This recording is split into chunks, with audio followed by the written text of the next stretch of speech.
sahabat ASN Muda, selamat datang di Latsar Talks, podcast yang selalu menghadirkan obrolan hangat dan seru seputar isu-isu kontemporer di Indonesia. Tema kita kali ini sangat relevan dengan kehidupan sehari-hari, yaitu kesehatan mental.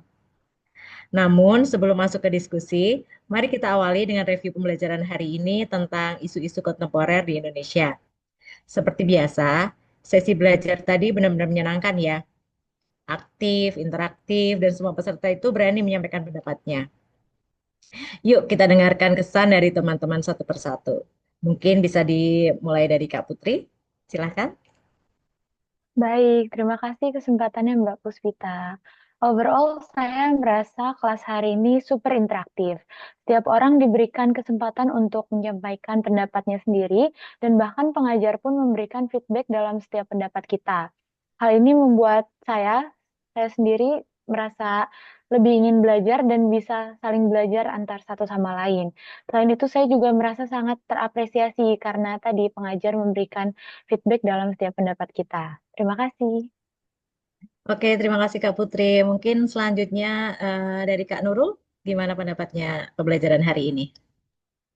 Oke, terima kasih Mbak Puspita. Kalau menurut saya pribadi, Mbak, pembelajaran hari ini sangat menyenangkan ya, karena dikaitkan dengan isu-isu nyata yang ada di kehidupan kita sehari-hari. Jadi selama pembelajaran tadi kita bisa langsung mengaitkannya dengan pengalaman kita pribadi gitu ya. Oke, terima kasih Kak Nurul. Selanjutnya mungkin dari Kak Nuriza. Baik, terima kasih atas kesempatannya Mbak Puspita. Menurut saya pembelajaran hari ini itu sangat menarik ya Mbak. Karena materinya itu terasa hidup dan kita tuh bisa diajak diskusi berbagai pendapat kita dan bukan hanya mendengar saja. Jadi kita tuh lebih mudah untuk memahami materi terkait dengan hari ini. Oke, terima kasih Kak Nuriza. Untuk selanjutnya mungkin dari Kak Norma ya. Halo, terima kasih kesempatannya Kak. Jadi kalau untuk materi di hari kedua ini, menurut saya ya memberikan berbagai pengetahuan baru. Jadi dengan adanya diskusi interaktif dari Pak Muldan sendiri, ini memberikan insight-insight yang baru juga gitu buat kita, gitu buat teman-teman semua. Apalagi kan dengan partisipatif teman-teman yang cukup aktif sekali ya. Jadi materinya itu sungguh menarik gitu. Itu sih Kak. Terima kasih. Terima kasih Kak Norma. Untuk selanjutnya dari Kak Pradana. Terima kasih Kak kesempatannya. Nah ini kalau menurut saya buat pelajaran hari ini Kak, kelas hari ini sangat positif ya Kak. Ada interaksi antar peserta dengan pemateri juga, sangat aktif membuat pembelajaran, jadi tidak bosan dan mudah dipahami juga. Jadi serasa kita tuh belajar bukan hanya teori aja, tapi juga kejadian-kejadian nyata yang terjadi gitu Kak. Mungkin Oke, itu sih terima Kak. kasih. Makasih. Ya, terima kasih Kak Pradana. Untuk selanjutnya dari Kak Novriani. Terima kasih Kak Ima. Jadi menurut saya tuh hari ini tuh sangat luar biasa ya Kak materi dan kelas kita tadi. Karena kita semua itu saling mendukung, saling support, saling bantu. Kalau ada teman kita yang bingung, kita pasti akan cepet-cepet bantu ngasih contoh. Dan juga pematerinya seperti biasa selalu semangat dan memberi kita motivasi yang sangat hebat. Terima kasih. Oke, terima kasih. Wah, luar biasa ya ternyata. Jadi semua sepakat ya kalau pembelajaran kita hari ini tuh aktif, menyenangkan, dan interaktif. Nah, sekarang kita masuk ke inti diskusi kita yaitu isu kontemporer kesehatan mental di Indonesia. Jika kita berbicara kesehatan mental secara umum, datanya tuh cukup mengkhawatirkan ya. Jadi menurut riset kesehatan dasar Kemenkes tahun 2018, sekitar 9,8% penduduk Indonesia berusia di 15 tahun ke atas itu mengalami gangguan mental emosional seperti depresi dan kecemasan. WHO juga memperkirakan bahwa 1 dari 5 orang akan mengalami gangguan kesehatan mental dalam hidupnya. Tapi masalahnya ya, stigma masyarakat itu tuh masih sangat kuat. Banyak orang yang enggan ke psikolog karena takut dianggap gila. Padahal kesehatan mental sama pentingnya dengan kesehatan fisik. Ini jadi tantangan besar sih bagi kita sebagai calon ASN. Bagaimana kita mendorong masyarakat itu untuk lebih terbuka dan tidak malu mencari pertolongan. Nah, kita lanjut ke pembahasan ya. Jadi sebenarnya apa aja sih hal-hal yang melatar belakangi kasus-kasus kesehatan mental ini? Yang pertama kita mau diskusi dengan Kak Putri ya. Jadi keluarga kan disebut sebagai sekolah pertama ya bagi anak. Nah, menurut Kak Putri nih, bagaimana pengaruhnya terhadap kesehatan mental? Baik, terima kasih ya Mbak. Saya setuju sekali dengan statement Mbak. Keluarga memang menjadi faktor utama dalam pembentukan kesehatan mental. Banyak kasus gangguan mental justru malah berawal dari rumah dan dari lingkungan yang seharusnya memberikan kesan paling aman dan nyaman. Misalnya konflik berkepanjangan antar orang tua, pola asuh yang otoriter, atau anak yang tidak mendapatkan kasih sayang dan validasi emosional yang cukup. Hal-hal seperti tadi bisa berdampak besar pada psikologis anak, yang mungkin akan terbawa hingga dewasa tanpa kita sadari. Ada data menarik nih dari Komisi Perlindungan Anak Indonesia di tahun 2022. Mereka menerima lebih dari 2.000 pengaduan kasus anak yang berkaitan langsung dengan masalah keluarga, mulai dari perebutan hak asuh, kekerasan dalam rumah tangga, sampai pengabaian anak. Anak-anak yang tumbuh dalam situasi seperti itu cenderung rentan mengalami stres, kecemasan, depresi, bahkan bisa menunjukkan perilaku agresif sebagai bentuk pelampiasan emosi yang tidak tersalurkan dengan sehat. Jadi memang keluarga semestinya menjadi ruang yang paling aman dan suportif bagi setiap anggotanya. Tapi dalam praktiknya, justru keluarga menjadi sumber luka psikologis. Karena itu penting bagi kita semua, baik sebagai orang tua, anak, maupun bagian dari keluarga, untuk mulai sadar bahwa pola komunikasi dan lingkungan emosional di rumah punya dampak yang sangat besar dan panjang. Kesadaran ini adalah langkah awal untuk menciptakan keluarga yang tidak hanya sehat secara fisik, tetapi juga secara mental dan emosional. Seperti itu, Mbak. Terima kasih. Oke, poin yang sangat penting ya Kak Putri ya. Jadi keluarga itu harusnya menjadi support system, bukan malah menjadi sumber masalah ya. Oke, kita lanjut ke Kak Nurul ya. Kalau menurut Kak Nurul, bagaimana dengan faktor pendidikan dan pekerjaan? Apakah ini juga berpengaruh terhadap kesehatan mental? Baik, terima kasih Kak Puspita. Selain yang tadi sudah disampaikan oleh Kak Putri ya, kalau kita lihat beban pendidikan dan pekerjaan juga mempunyai kontribusi yang besar terhadap masalah kesehatan mental. Karena faktanya, atau mungkin kita juga sempat mengalaminya masa ini, bahwa ada banyak mahasiswa yang mengalami stres karena tugas menumpuk, deadline ketat, ataupun bahkan merasa salah jurusan. Menurut survei Indonesia National Adolescent Mental Health Survey tahun 2022, ada sekitar 15 juta remaja di Indonesia yang mengalami masalah kesehatan mental. Salah satunya itu karena tekanan akademiknya.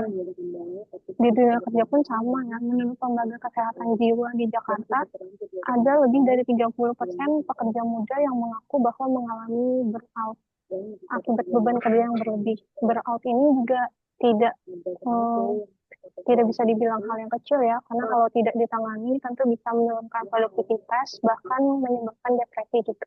Seperti itu, Kak. Baik, luar biasa ya Kak Nurul ya. Jadi memang dunia pendidikan dan pekerjaan yang harusnya membangun justru bisa jadi beban ya ternyata ya. Oke, sekarang kita lanjut ke Kak Nuriza ya. Jadi relationship itu juga sering jadi faktor yang besar ya dalam kesehatan mental, baik pada remaja maupun orang dewasa. Nah, kalau menurut Kak Nuriza nih, gimana faktor ini tuh bisa berpengaruh terhadap kesehatan mental? Ya, terima kasih Kak Puspita. Betul sekali Kak, selain dengan pendidikan dan juga latar belakang keluarga, relationship atau juga hubungan personal itu seringkali jadi pemicu stres atau gangguan mental. Yang mana percintaan itu adalah faktor besar dari dalam kesehatan mental karena yaitu menyentuh aspek paling personal dalam hidup manusia, yang mana terdapat juga emosi, identitas, dan juga harapan. Maka membangun hubungan romantis yang sehat sama pentingnya dengan menjaga kesehatan fisik kita dan mental itu sendiri. Contohnya, remaja dan anak muda yang putus cinta itu sering merasa tidak berharga, cemas, bahkan juga depresi. Ada data dari Kementerian Kesehatan tahun 2021 yang mana menunjukkan bahwa salah satu pemicu terbesar pencobaan bunuh diri pada remaja itu adalah masalah percintaan. Tapi tidak hanya remaja saja, Kak, masalah rumah tangga juga dapat berdampak besar. Yang mana menurut data Badan Peradilan Agama tahun 2022, jumlah perceraian di Indonesia itu mencapai lebih dari 516.000 kasus dalam setahun. Angka ini sangat tinggi dan perceraian seringkali menimbulkan dampak psikologis bukan hanya pada pasangan tapi juga pada anak-anaknya. Konflik rumah tangga seperti pertengkaran suami istri, ketidakcocokan, atau masalah ekonomi itu juga terbawa ke dalam hubungan. Bukan hanya dapat menyebabkan stres yang berkepanjangan, tapi juga adanya kecemasan dan juga depresi. Jadi menurut saya, Kak, masalah relationship ini perlu lebih banyak diperhatikan, baik melalui konseling antar pasangan, edukasi tentang kesehatan mental dan juga maupun layanan psikologi yang lebih mudah diakses untuk zaman sekarang. Seperti itu, Kak. Wah, menarik sekali ya Kak Nuriza ya. Jadi jelas hubungan personal, baik percintaan maupun rumah tangga, ternyata punya dampak yang nyata ya terhadap kesehatan mental. Dan ini seringkali dianggap remeh. Oke, berikutnya kita akan mendengarkan dari Kak Norma yang akan membahas faktor ekonomi. Jadi faktor ekonomi itu memang berpengaruh ya terhadap kesehatan mental. Silakan Kak Nur. Tapi kalau kita lihat lebih dalam, Ya Kak, terima kasih ya. angka Jadi depresi menurut saya, tinggi ya, 11%. selain keluarga, pekerjaan, pendidikan dan hubungan tadi ya, salah satu faktor yang paling besar ini dalam pengaruh kesehatan mental saat ini itu adalah faktor ekonomi. Gitu. Jadi dari data BPS 2023 aja, angka pengangguran terbuka di Indonesia sendiri itu masih di atas 7 juta orang. Coba bayangkan, apabila ini adalah bagi kepala keluarga yang tidak punya pekerjaan tetap, bagaimana tekanan psikologisnya bagi mereka ini gitu. Jadi belum lagi dengan adanya fenomena pinjaman online, judi online yang sekarang semakin meruak di berbagai kalangan ini gitu. Dari data OJK 2022 menunjukkan ini ada 19 juta akun aktif pinjol gitu. Ini kan angka yang sangat besar gitu dibandingkan dengan masyarakat di Indonesia gitu. Apalagi di antaranya juga tidak mampu membayar sehingga terlilit hutang, kemudian ada kecemasan, stres dan bahkan ada yang berakhir dengan bunuh diri. Ini kan menimbulkan suatu lingkaran faktor gitu, apalagi dengan ekonomi dan keluarga, kemudian akan menyebabkan banyak sebab akibat yang lain gitu. Ini juga menjadi sebuah lingkaran sebab akibat yang kuat, karena dengan kondisi ekonomi yang buruk akan menurunkan kesehatan mental. Dan dengan kesehatan mental yang terganggu juga, itu akan menghambat produktivitas ekonomi. Nah, ini kan menjadi suatu lingkaran yang mungkin kita perlu eh, diskusikan bersama gitu ya, karena kasus-kasus ini tuh nyata terjadi di sekitar kita, jadi tidak bisa kita hiraukan begitu saja. Mungkin kalau dari saya sih seperti itu, Mbak.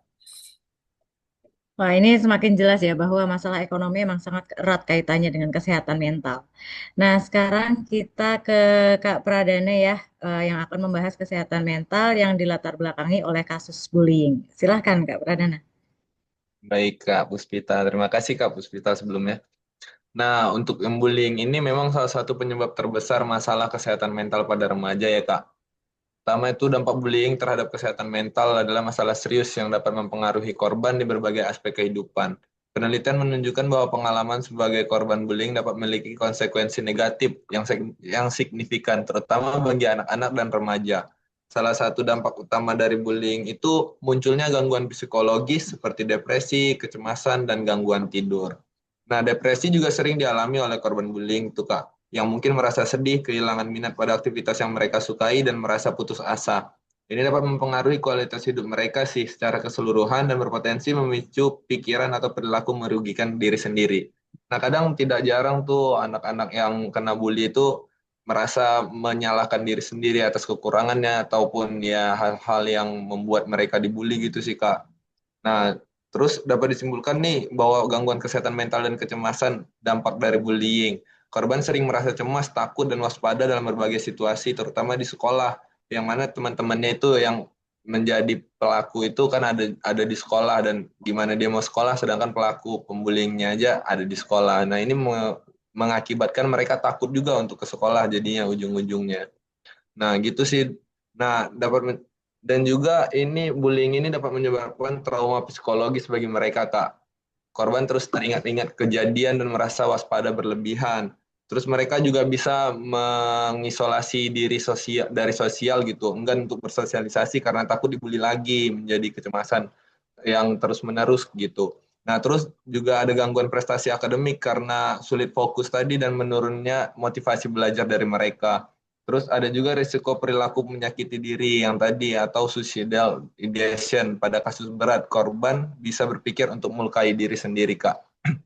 Nah, untuk sampai hari ini, menurut data KPAI 2021, kasus perundungan menempati urutan ketiga dari total kasus anak yang dilaporkan. Bullying bukan hanya fisik, tapi juga ada verbal dan cyberbullying. Untuk sekarang, Kak, dampaknya bisa sangat berat. Korban bisa merasa rendah diri, terisolasi, dan bahkan ada yang mencoba bunuh diri.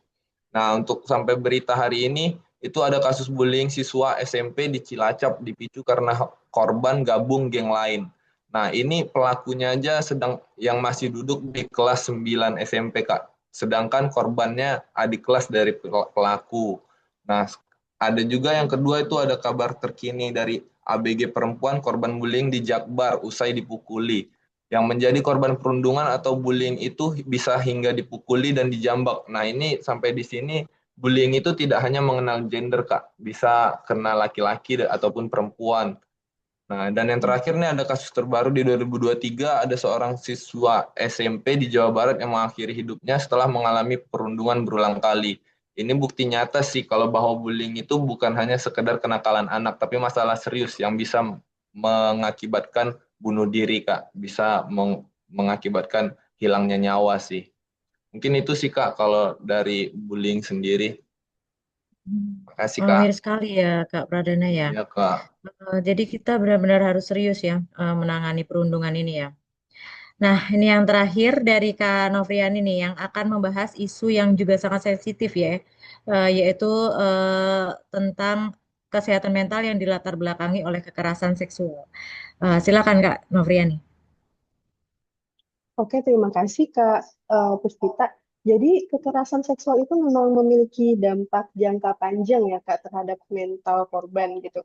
Bukan hanya mereka itu mengalami luka secara fisik, namun juga batin ya Kak. Mereka dapat mengalami trauma yang mendalam, lalu kecemasan berlebihan, hingga PTSD atau Post Traumatic Stress Disorder. Dan hal-hal ini tuh pasti akan mengganggu kehidupan mereka sehari-hari. Jadi menurut data dari Kompas tahun 2022 aja itu udah tercatat kurang lebih 338.000 kasus kekerasan seksual terhadap perempuan ya Kak. Dan itu tahun 2022. Kita bisa lihat mungkin lebih banyak lagi untuk tahun 2025 ini ya Kak. Namun angka ini tuh kemungkinan tuh jauh lebih apa ya Kak? Angka ini tuh kemungkinan masih lebih kecil dibandingkan yang sesungguhnya karena banyak sekali korban kekerasan seksual itu merasa takut, merasa malu, merasa itu aib dan tidak percaya diri untuk melapor kalau mereka sudah menjadi korban kekerasan seksual. Nah, selain itu, luka psikologis ini kan sulit ya Kak disembuhin dari luka fisik. Korban itu bisa saja merasa bersalah, merasa kehilangan harga diri, dan dapat menarik diri dari lingkungan sosialnya. Nah, inilah kenapa dukungan psikologis berupa pendampingan secara hukum dan juga dukungan dari lingkungannya itu dengan tidak menyalahkan korban sangat penting agar proses pemulihan korban kekerasan seksual ini benar-benar berjalan dengan baik. Mungkin itu Kak Puspita. Baik, terima kasih Kak Novriani. Jadi jelas sekali ya bahwa faktor penyebab kesehatan mental itu tuh sangat berlapis-lapis dari stigma, dari keluarga, pendidikan, dari lingkungan pekerjaan, ekonomi, bullying, sampai kekerasan seksual itu bisa menjadi faktor penyebab kesehatan mental. Jadi semuanya saling terkait ya. Oke, kalau dari tadi isu-isu yang sudah disampaikan oleh teman-teman, saya jadi teringat kata Kak Pradana ya soal bullying. Kalau menurut saya bullying itu sering berakar dari keluarga ya yang kurang perhatian, seperti yang Kak Putri bilang tadi. Jadi jelas sekali keterkaitannya antara bullying dan faktor perhatian dari keluarga ya. Betul sekali, Kak Puspita. Sebenarnya kalau misalnya komunikasi di keluarga itu terjalin dengan baik dan efektif, anak akan lebih merasa berani untuk bercerita ketika dia dibully, sehingga pembulian bisa cepat ditangani baik secara hukum dan juga secara emosionalnya. Dan mungkin tidak akan terbawa hingga dewasa gitu. Dan biasanya anak-anak yang membuli pun tumbuh dari lingkungan keluarga yang tidak sehat. Biasanya mereka mencari perhatian dan pengakuan dari orang yang dirasa lebih lemah sebagai kompensasi dari tidak didapatkannya perhatian dan pengakuan dari keluarganya sendiri. Mm-mm. Iya, benar sekali, Kak. Jadi hubungan personal ini menurut saya bukan hanya soal individu aja, tapi berdampak juga ke lingkaran sosial terdekat masing-masing manusia seperti itu.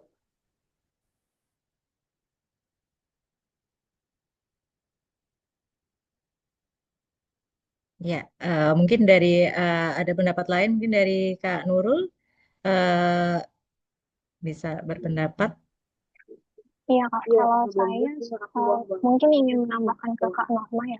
Masalah ekonomi seperti yang tadi dibahas oleh Kak Norma juga ternyata berdampak ke bidang pendidikan juga gitu. Banyak mahasiswa yang stres itu bukan hanya karena tugas, tapi pikiran mereka juga bercabang karena biaya kuliah yang sekarang ini semakin tinggi.